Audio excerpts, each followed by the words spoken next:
challenge ourselves to forge on as fearless leaders.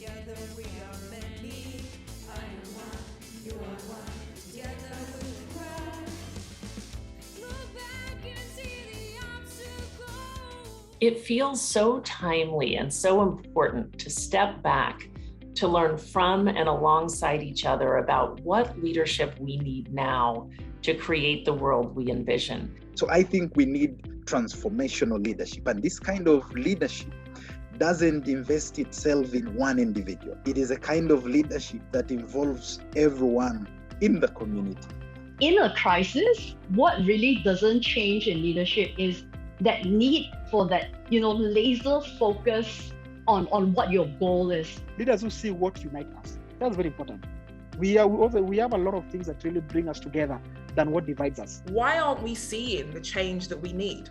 If we talk with moral courage, or we see the truth and love, or we talk about strong local leadership, what is stopping us from actually seeing that kind of leadership en masse? And one of the most significant barriers that all leaderships struggle with is meeting people where they are.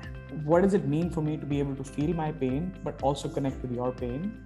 And actually, I don't think that without a connection of pain, you can move on to any kind of collective work together. I was bullied a lot in my earlier grades before the pandemic due to things like toxic masculinity and gender stereotypes. And when all of this was happening, safe spaces and constant support from my Teach for India fellows it just helped me to go through that hard time. This moment is calling for leaders to help us navigate our way forward beyond the difficulties caused by the pandemic.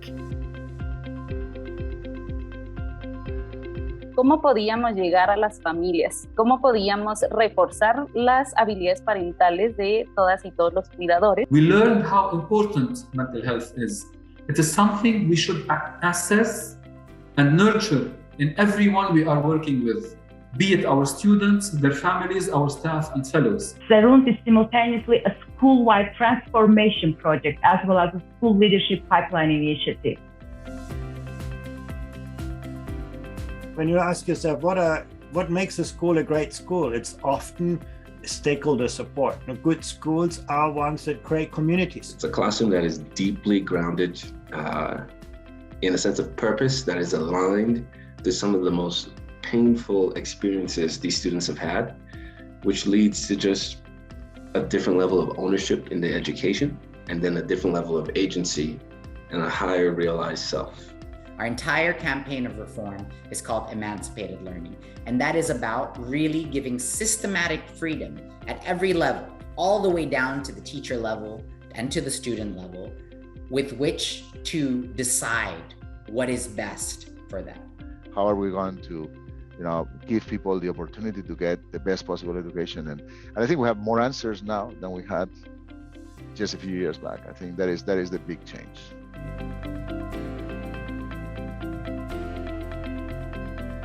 So I have heard from Rahul that the leadership that we need now is empathy.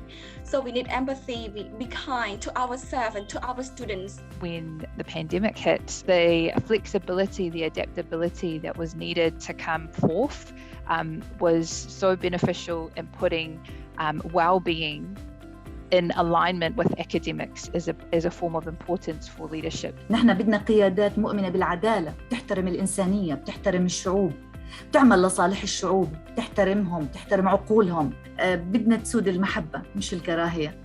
بحاجة لنحب بعض، نتعلم نحب بعض. Caring for ourselves, caring for our community, for each other. That's what we need to be doing, no? Grace, thoughts? If we aren't seeing the change that we need, let's create it, So that's my key takeaway from today. I have the ability to color my world and the world of the people around me. So do you.